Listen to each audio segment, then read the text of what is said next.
Good evening प्यारे बच्चों। आज की वीडियो के माध्यम से हम क्लास 11th विषय हिंदी आरोह गद्य भाग से पाठ संख्या 2 जिसका शीर्षक है मियां नसीरुद्दीन, और इस पाठ की लेखिका हैं कृष्णा सोबती।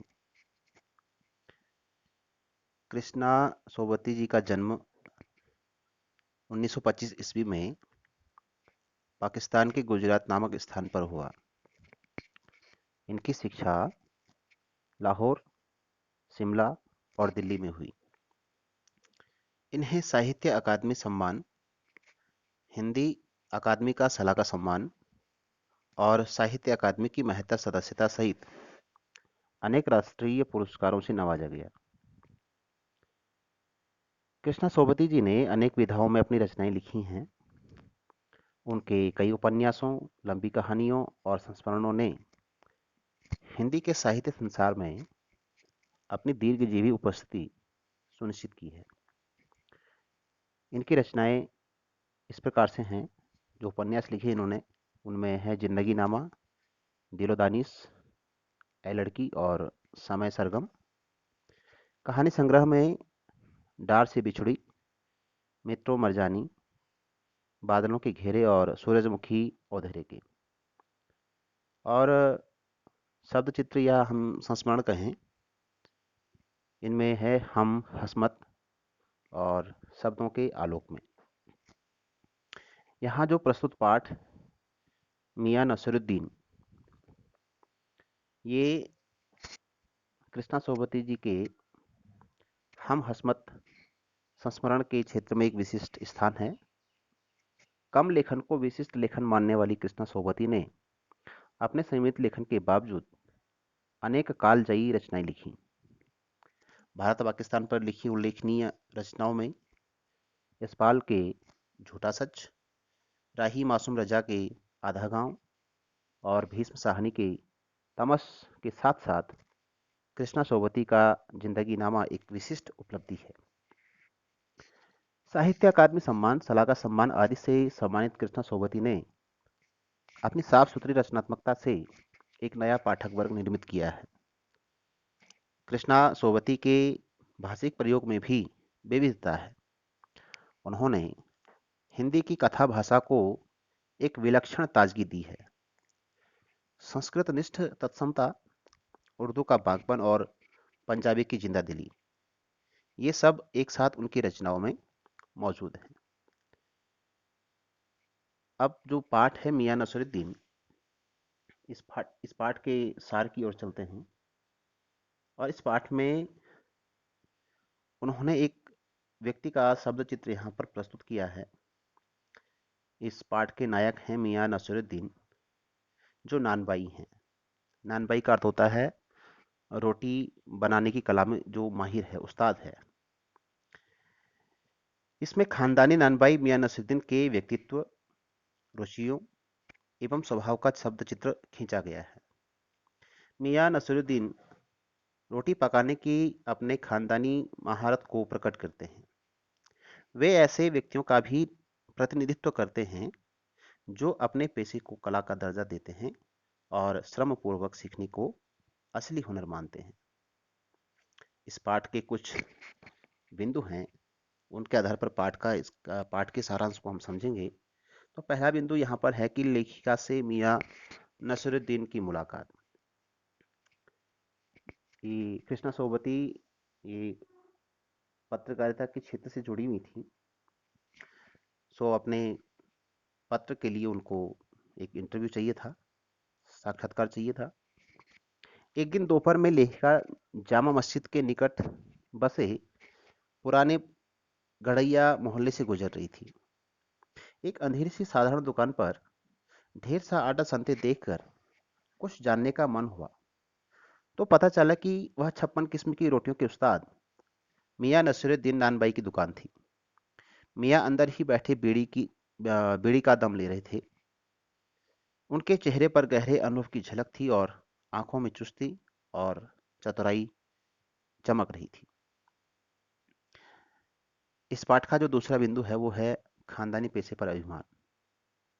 उन्हें अपने उस खानदानी पेशा जो रोटी बनाने का व्यवसाय है, नानबाई का जो काम है, उस पर बड़ा अभिमान है। होना भी चाहिए। उनके दादा, उनके वालिद, उनके पिताजी और खुद वो इस काम को कर रहे हैं और आगे अपने शागिर्दों को सिखा रहे हैं। तो मियाँ नसीरुद्दीन को रोटी बनाने के अपने खानदानी पेशे पर अत्यंत अभिमान था। लेखिका ने मियाँ से प्रश्न किया कि उन्होंने इतने किस्म की रोटियां बनाने का जो हुनर है वो सीखा कहाँ से। अपने बेपरवाह खास अंदाज में उन्होंने लेखिका को बताया कि नानबाई का काम कई पुश्तों से उनके घर में चला आ रहा है। उनके वालिद मियाँ बरकत शाही गढ़ैया वाले नानबाई के नाम से मशहूर थे। उनके दादा साहिब मियाँ कल्लन भी बहुत ऊंचे दर्जे के नानबाई थे। मियाँ नसीरुद्दीन ने खानदानी शान का एहसास करते हुए बताया कि यह रोटी बनाने का खास हुनर उन्होंने अपने वालिद साहिब की खिदमत में रहकर सीखा था। आज खानदानी व्यवसाय लगभग लगभग समाप्त हो रहे हैं और यहाँ पर हम ये देखें कि मियाँ नसीरुद्दीन द्वारा अपने खानदानी व्यवसाय को बड़े अभिमान से आगे की पीढ़ियों तक पहुंचाने का जो कार्य किया जा रहा है वो बहुत सराहनीय है। इस पाठ का तीसरा बिंदु है रोटी बनाने का हुनर, एक साधना। मियाँ नसीरुद्दीन ने लेखिका को बताया कि हुनर सच्ची लगन और मेहनत से सीखा जाता है। जो हुनर, जो कौशलता है किसी कार्य की, योग्यता हम कहें, उसके लिए सच्ची लगन और कठिन परिश्रम, ये दो चीज़ें बहुत आवश्यक हैं। हम पढ़ाई के क्षेत्र में आगे बढ़ते हैं। बच्चा छोटा होता है और उसे छोटी क्लास में, फर्स्ट क्लास में स्कूल में रखते हैं और सीखते सीखते वहाँ से वो अपने आप को, अपने हुनर से जो है अपने आप को तराशता है और कठिन मेहनत से अपने लक्ष्य को पा लेता है। उनका कहना है कि जैसे कच्ची पक्की से होते हुए हम ऊंची जमातों में पहुंचते हैं, वैसे ही हुनर सीखने के लिए उससे जुड़े हुए छोटे से छोटे काम स्वयं करने पड़ते हैं। छोटे काम से फिर बड़े कामों की तरफ बढ़ा जाता है। मियाँ ने अपनी बात स्पष्ट करते हुए कहा कि उन्होंने भट्टी बनाने, भट्टी में आंच देने और बर्तन धोने तक के छोटे से छोटे काम अपने हाथ से करके रोटी बनाने का इल्म सीखा था। दुकान पर भी वह सीधे आकर नहीं जम बैठे थे। दुकानदारी और ग्राहकी का सीधा अनुभव पाने के लिए उन्होंने मुद्दत तक खोमचा भी चलाया था। खोमचा ये ढाबा जैसा होता है, उसमें बैठ करके दुकान चलाई। किसी भी कार्य को पाने के लिए उसमें एक बहुत लंबा वक्त बीतता है और उसमें कठिन परिश्रम और सच्ची लगनशीलता ही हमें सफलता दिलाती है। इस पाठ का जो चौथा पॉइंट है, खानदानी बड़प्पन का गर्व। खानदान के नाम पर वे गर्व से फूल फूल उठते हैं। उन्होंने बताया कि एक बार बादशाह सलामत ने उनके बुजुर्गों से कहा कि ऐसी चीज बनाओ जो आग से न पके और पानी से न बने। उन्होंने ऐसी चीज बनाई और बादशाह को खूब पसंद आई। वे बड़ाई करते हैं कि खानदानी ननबाई कुएं में भी रोटी पका सकता है। लेखिका ने इस कहावत की सच्चाई पर प्रश्न चिन्ह लगाया तो वे भड़क उठे। लेखिका जानना चाहती थी कि उनके बुजुर्ग किस बादशाह के यहाँ काम करते थे। अब उनका स्वर बदल गया। वे बादशाह का नाम स्वयं भी नहीं जानते थे। फिर वे इधर उधर की बातें करने लगे। अंत में खींचकर बोलने लगे कि आपको कौन सा उस बादशाह के नाम चिट्ठी पत्री भेजनी है। इस प्रकार से उन्होंने बादशाह वाली बात टाल दी। पाठ के निष्कर्ष पर हम चले। लास्ट पॉइंट जो इसका है, शौक एवं कद्र के अभाव का दर्द। आज की दुनिया खान पान के मामले में थोड़ा सा लापरवाह हुई है। वक्त बेवक्त जो मिला खा लेते हैं। लेखिका से पीछा छुड़ाने की गरज से मियाँ नसरुद्दीन ने बब्बन मियाँ को भट्टी सुलगाने का आदेश दिया। बब्बन उनके शागिर्द हैं, उनके चेले हैं, जो वहां पर बैठ करके वो रोटी बनाने का, नान बाई का काम करते हैं। लेखिका ने उनके बारे में उनके बारे में जानना चाहा तो उन्होंने कहा कि वे उन्हें मजदूरी भी देते हैं भाई, केवल सिखाते ही नहीं है, उस काम का उनको मेहनताना भी दिया जाता है। लेखिका द्वारा रोटियों की किस्में जानने की इच्छा से पूछे गए सवाल पर उन्होंने फटाफट कई नाम गिनवा दिए। तो उनकी रोटी की तारीफ में उन्होंने कहा कि वह पापड़ से भी महीन होती है, लेकिन कहते कहते या वह पिछले जमाने की यादों में खो गए। पहले के जमाने का खाने पकाने का शौक अब किसे है? ना तो लोगों को वह शौक है और ना उन चीज़ों की कद्र। आज के ज़माने में तो भारी एवं मोटी तंदूरी का ही बोलबाला है। क्या बनाएं और क्या खिलाएं, इस तरह से जो है वो अपने उस हुनर की जो लोगों को परख नहीं है उसका दर्द बयां करते हैं। ये तो था इस पाठ का सार।